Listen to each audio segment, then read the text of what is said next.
And greetings, everyone, and welcome to the Trenton 365 show, heard over WIMG 1300, as well as WPH 25, as well as WPH 525, covering Mercer County, New Jersey. Today is one of those special quick hit segments that we're going to be doing to get the information out ASAP about this wonderful performance that is going to be taking place at Passage Theater. Now, Passage Theater is an independent theater company, but they have actors and performers and stagehands that are union, for those of you who have those concerns. So Passage Theater is located right next to the Mill Hill Park in downtown Trenton, New Jersey, and you can always get more information and also support as well as volunteer by going to passagetheater.org. So I've got some folks on the line who are going to be coming on. As a matter of fact, let me bring them all on, and we're going to have them introduce themselves. We're going to have Camiel Warren-Taylor go first and share who she is and her position in this performance that's coming up and how long she's been acting, etc. So, hi, my name is Camiel Warren-Taylor. I play Deja in the play Surely Goodness and Mercy, and I've been acting in TV and film since I was 5, and I got into acting in musicals and plays since I was 8 years old. And so I would assume that you have always had this passion to be in front of an audience or express yourself. Is that correct? Yes, I have always had a passion to be on stage because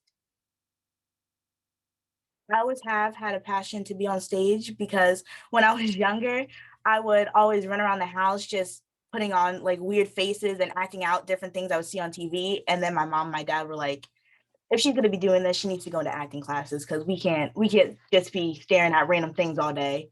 And then getting into musical theater, as long as theater, I was singing around the house and my parents were like, oh, she sounds awful. We need to get her a little bit of rhythm here before we just go tone deaf right now.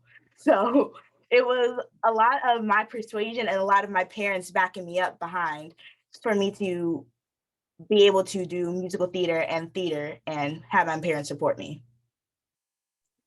I really appreciate you giving credit to your parents, talking about the familial support that you have, because that is critical, as we all know. In addition to that, just talk about your role in this performance and just touch a little bit on, don't give everything away, of course, but just touch a little bit on some key parts. My role in the play is Deja, who is a very sassy, very strong-spoken young lady, I would say. She does not take anything from anybody. She definitely knows how to speak her mind and to get what she wants. She plays a very vital friend to Tino by basically, it's a kind of a compliment for each character, because for Deja, she's being pushed to actually explore different things and really explore friendship because she's not really good with making friends. And then and she also goes through a lot of different emotions, trying to feel what it is to feel basically sympathy for Tino and really figure out what a real friend is. And I'm excited that I'll be moderating the talkback on a Saturday evening's performance. And so I'm looking forward to seeing this for the first time as well. And I'll be able to make some sort of comparisons between how you present yourself here and when you get into your character. So thank you for that as well. So now I'm going to go over to Tino. And before we get into it with you, I believe that I know your mother. And if that is correct, I hope that she is there. Is mom there? She's upstairs. Well, I'll tell you what, why don't you give her a yell and have her come down? I want to say hi to her and give her a little airtime as well. And it's important that she gets an opportunity to talk about you as well. But yeah, go ahead and get her right now.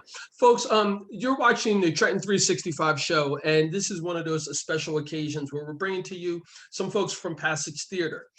Surely Goodness and Mercy is the performance that's coming up, and we're going to have the director, Marcus D. Harvey, share from his perspective about directing this. We're going to also have him talk about the importance of theater, especially during the pandemic that we are in now and the COVID issues, and also working with a younger cast, because some folks know it's oftentimes difficult to have that experience with working with youth, etc. And yes, oh yes, hello there. Hello, how are you? I'm doing well. I wanted to make sure that I got a chance to bring you on air. It's been many, many years. I wanted to say congratulations on your child. Thank Obviously, you. you've done a lot to help him grow into this manly state that he's in, and I'm looking forward to seeing the performance on Saturday. Oh, thank you so much. It's good to see you as well. Now, Yeah. is there anything that you would like to say to the parents out there who have children like your son who are performing artists?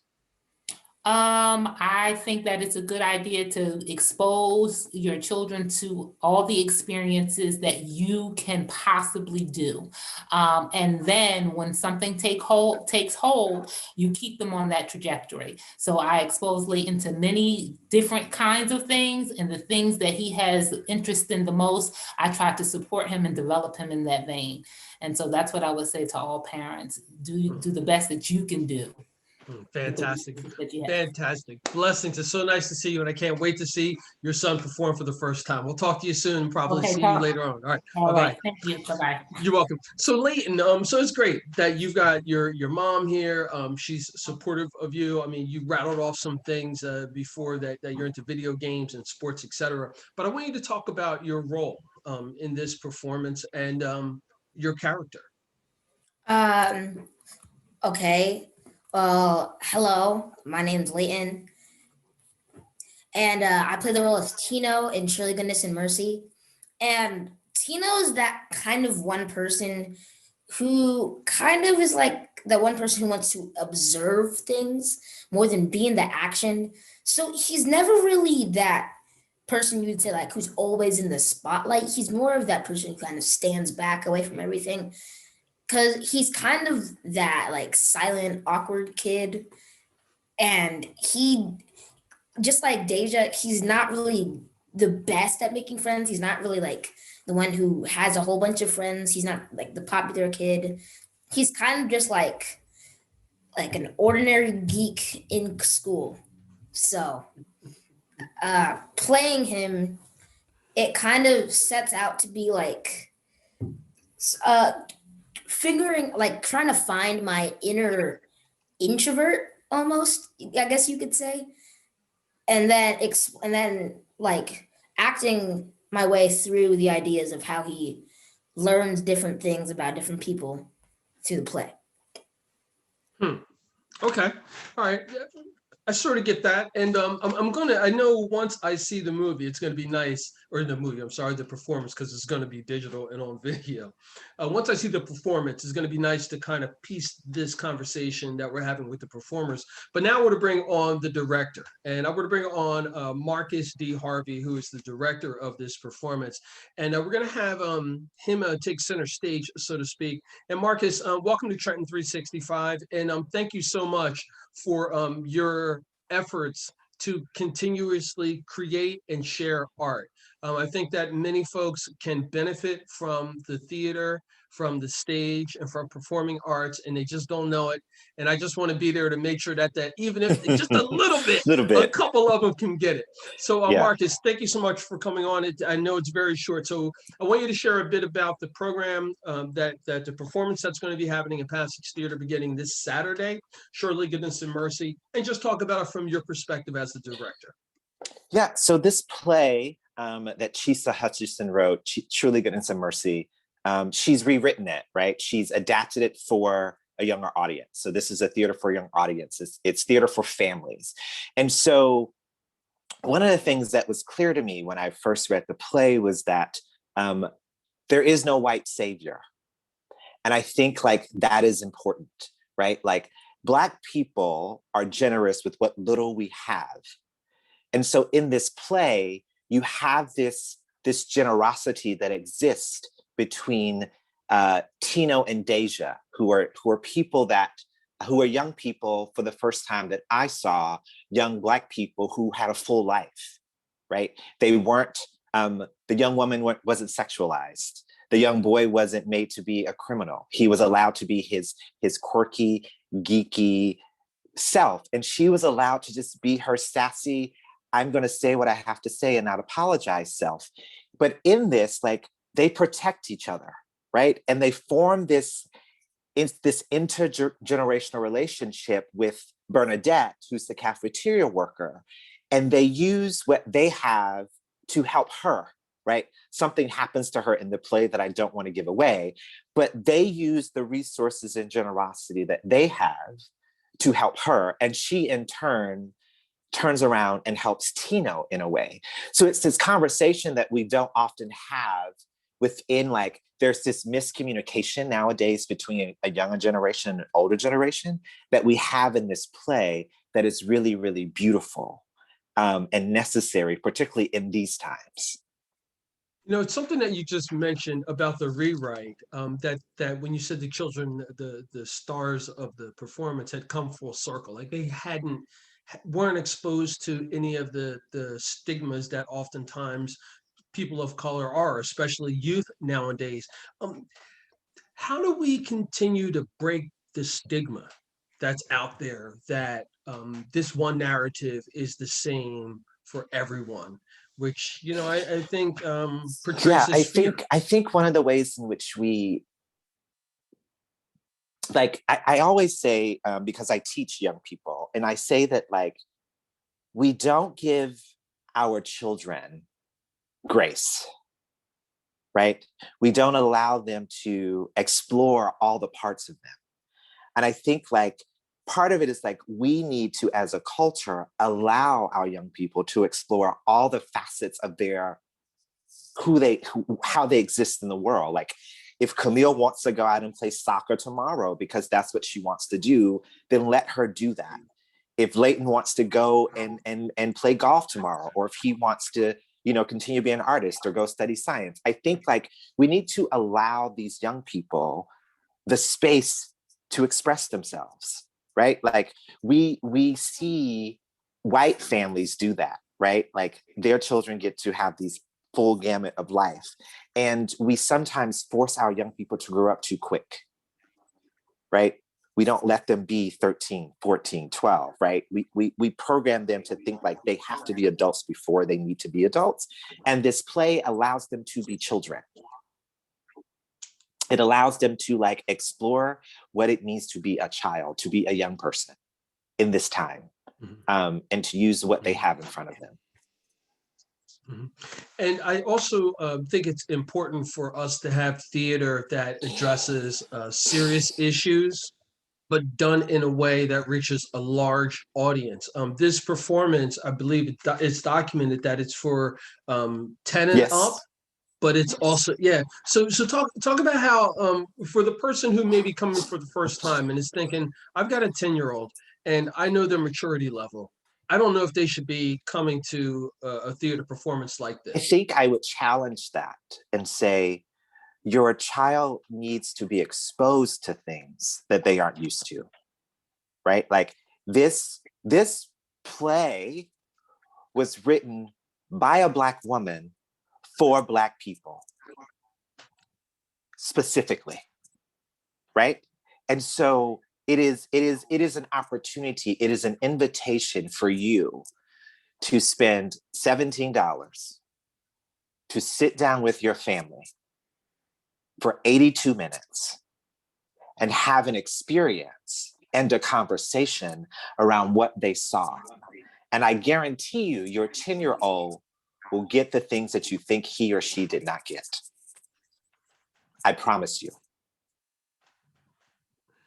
That's fantastic. I'm getting a little giddy over here. I'm gonna have Camiel and Layton. I want you to both to unmute yourself, and I want us all to jump into this conversation. And at this point, you know, I kind of like to do things kind of flowy, right? And Marcus, you touched on something that was very very specific. You said you teach. You teach. And the way you said it, it was just very, like, warm and endearing. I'd like for you to kind of summarize what the teaching moments have been like during this performance with Camiel and Layton, without blowing them up, of course. I think, like, you have two people, like, these two individuals, Camiel and Layton, come from very different places artistically, right? Like, Layton doesn't have all of the professional experience that Camiel has, right? Camiel is a film and TV diva, right? So for me, it was about teaching Layton how to show up for himself, right? How to show up and be generous. And for Camiel, it was like teaching her how, like, this is a different beast. And so make a choice. Be okay with the choice that you make, right? And settle into that. And also, like, I gave them parameters in which they had to work in, but I gave them the freedom in those parameters. And what I will say about these two young people is I wish more adult actors could be like them. Because I could give them a note. They would say, okay. And they would try it. And if it didn't work, it didn't work. There wasn't a lot of conversation. It was a sense of play, right? Because we're doing a play. So it's like, let's play together, right? Let's have this moment in time together. And it was a joy to play and watch these two people like have this. And when they literally audition and they won't, this is the first time that I'm saying this out loud. So this is going to really blow their heads up a little bit. And I can say it now that we've done the work. When they both auditioned, I literally turned to the artistic director and I said, I don't need anyone else to audition. I found who I want. Oh my goodness. Now stop right there. I hope you're watching Mr. Harvey's face and just see this. He sees something in both of you, and your family and the folks who are going to come out. They all see something in you as well. And we want you to harness that energy and be encouraged and do whatever it is that you want to do. If you want to pursue this, obviously you've got a skill and a talent at it. Continue to do that and know that you're going to have people who are willing to support you, like Trenton 365 and Passage Theater. But I want to go back over to Camiel here, because your bio talks about this sassiness. And I think you touched on it a little bit when you introduced yourself. And I want you to just kind of talk about it in the realm of the character. In the realm of the character Deja, I do feel that I can see some of the sassiness in Deja in myself, because I do have an older sister, and it is very easy to get very sassy with your older sibling. So it's like I will say that when I act, when I do little scripts, musicals, I have a certain sassiness that I bring up, that acting, like I go really into it, and I just give you a whole lot of faces that you're just kind of like, oh, whoa, there's a lot coming at you. So I feel like comparing the sassiness with me and the sassiness with Deja, it just kind of just exploded into really the perfect character for myself. And then you also mentioned success.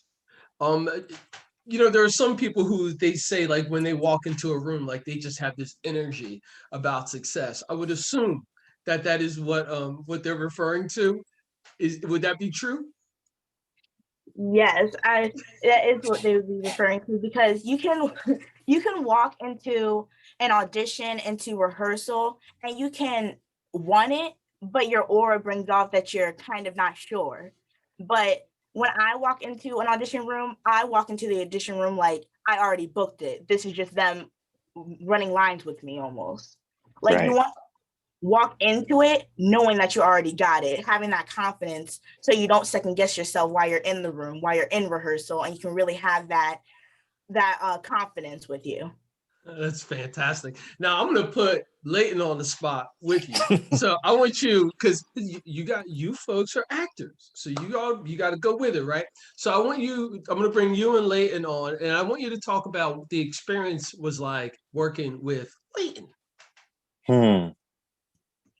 The experience working with Layton was fun, definitely, because It's either when I do shows, it's either a whole bunch of other kids or it's just me. So being able to work with one other kid, especially like having a male counterpart, it definitely was very interesting acting wise to see how he portrays the character and how like when I'm reading the script, I portray the character in my head. And I definitely saw how he really adapted into the acting, adapted into the character, and really brought Tino to life while acting. Mm, mm. You're muted. I like that, and I think it's awesome how you could see his development and his progress, right? And so because that again that shows a different type of an acumen that you have Mhm. as a crafts person. So that's awesome to hear that. So Layton, I want you to talk about the words that you just heard and vice versa, what it was like to work with Camiel. So it's not exactly like hers.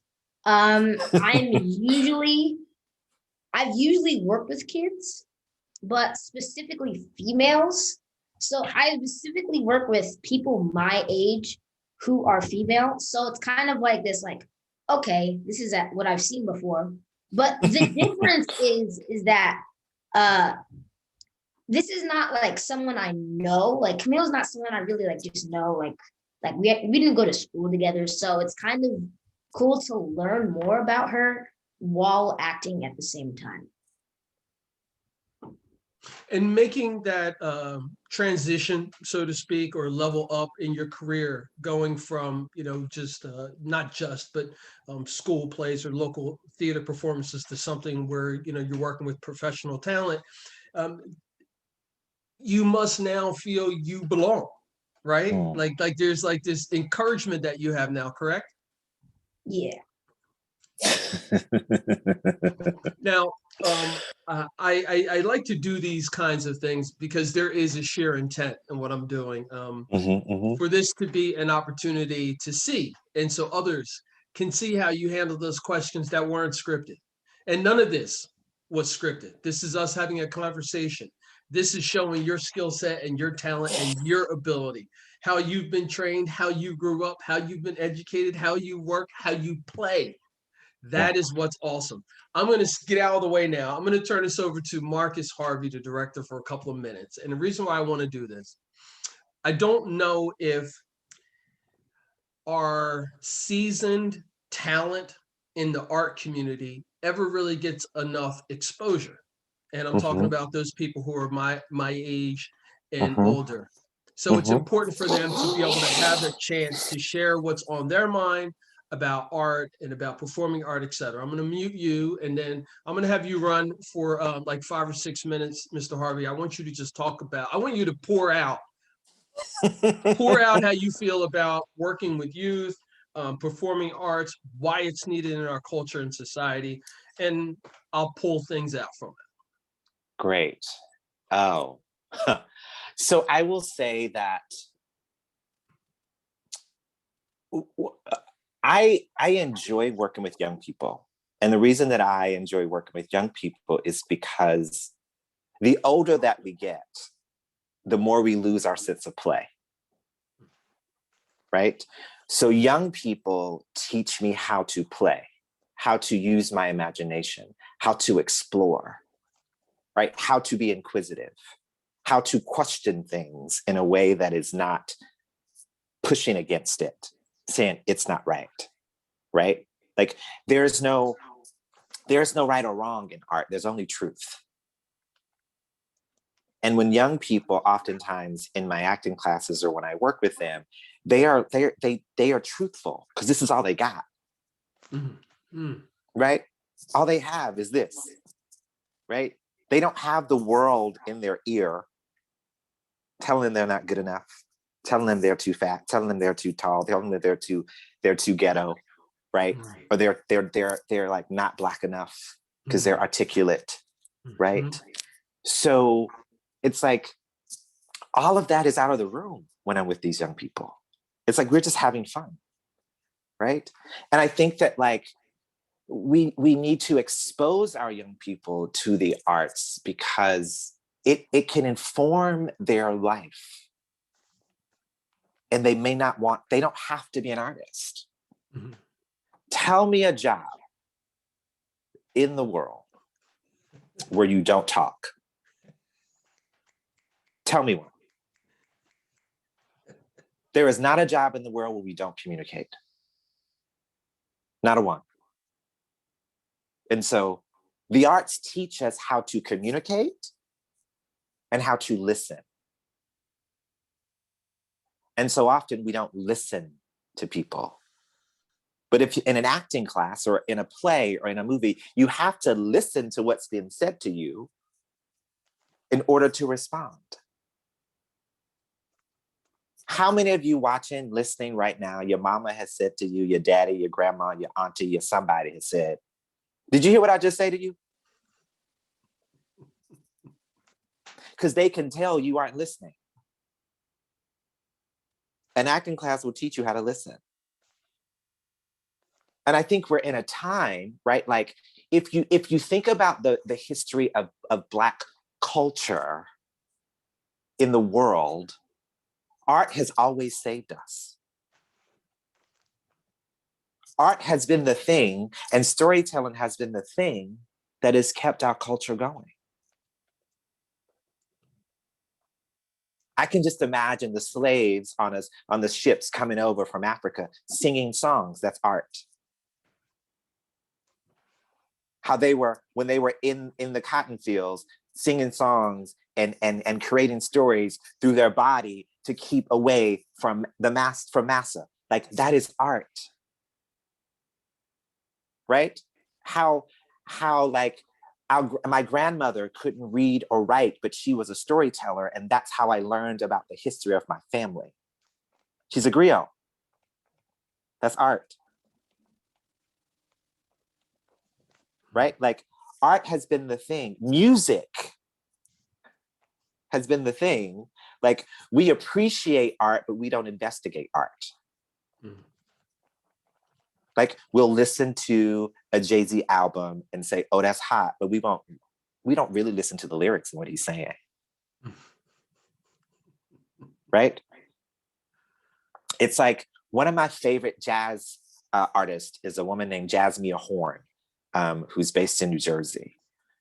And like every time I hear her mouth open, I hear Nina Simone, I hear Sarah Vaughan. I even hear Leontine Price. Like I hear the greats in her.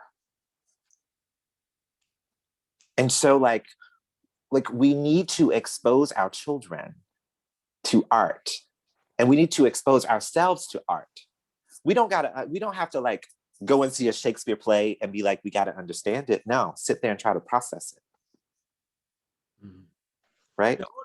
You know, you touched on a few things there, and I want to make sure that we keep the conversation going later, even after this performance, because I think that your passion for teaching, also with young performers, and I think also with the real world experience, because I think that you were trying to let us know that what you said was what you've been told. And I want to finish up by going back to Camiel and saying, you know, Camiel, we're about to sign off, and I'm going to be seeing you perform for the first time. And I'd like for you to make a pitch to those who are going to be seeing you perform at Passage Theater, through Passage Theater for the first time. A pitch would be that even though that this is my first time performing at Passage Theater, this is my first time doing any show through them, the way that they welcomed me with open arms almost felt like I was coming into a family.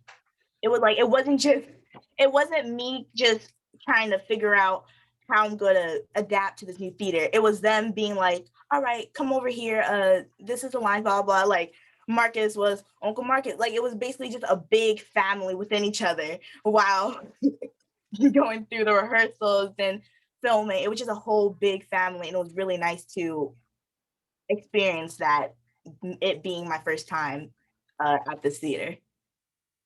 Thank you so much for that. And I can't wait to see you. I bet you probably have the most amazing laugh. I'm just imagining it's probably amazing.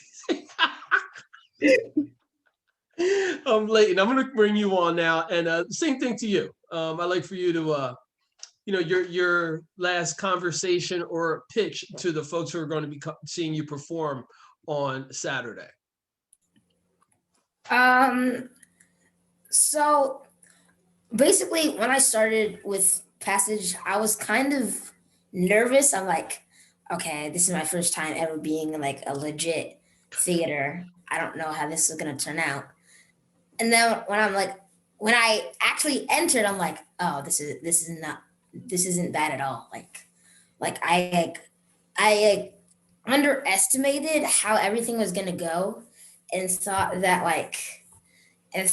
I wasn't gonna be able to like connect. But then the first time I was in to meet, I just connected. Like it was that easy. So I feel like after doing this play, I realized that you just have to believe that you can do something in order to do it. So, and I feel like this play has kind of showed me that you're not on your own. Like people support you. Like you don't have to feel worried or afraid that you have to have your own back and like show like self-defense and be all like rogue and stuff. Like you have other people. So, and this play just kind of open-mindedly showed me that. So, yeah. Well, thank you so much. It has been a pleasure to meet you, and I can't wait to see you perform on Saturday. And I want to bring on Marcus D. Harvey and have him finish up the last comments before we close out. And your final pitch to the audience to come. I will say this, right? Camiel and Layton are local talent. They're from the Trenton area, right? From Trenton, Philly, that we consider in New York, anything south of New York is Trenton. Y'all all together. Okay? It's all Y'all together. ain't New York. Y'all ain't New York. And so I think it's about like it's about supporting young people, right? And particularly these young people, right? Because they embody young people that you know. And so I invite you to come and watch these young people and have a conversation with the young people in your own life, right? Because it's an invitation. Theater is an invitation to have an experience. I invite you to have an experience. Fantastic. Thank you all so much. And I can't wait to see the performance on Saturday and the talkback segment that I'll be leading afterwards. All you have to do is go over to Passage Theater, and theater spelled the fancy way, the RE.org. And over there, you can sign up. You can also buy tickets for the whole season, etc. Thank you all very much for coming on tonight and sharing your thoughts. And I hope that we can absolutely bust it loose and have you all come back and perform at a later time in the Trenton, New Jersey region. Folks, you've been listening and watching the Trenton 365 show. It's all about building community for everyone. And remember, it's always about justice, peace, and humility.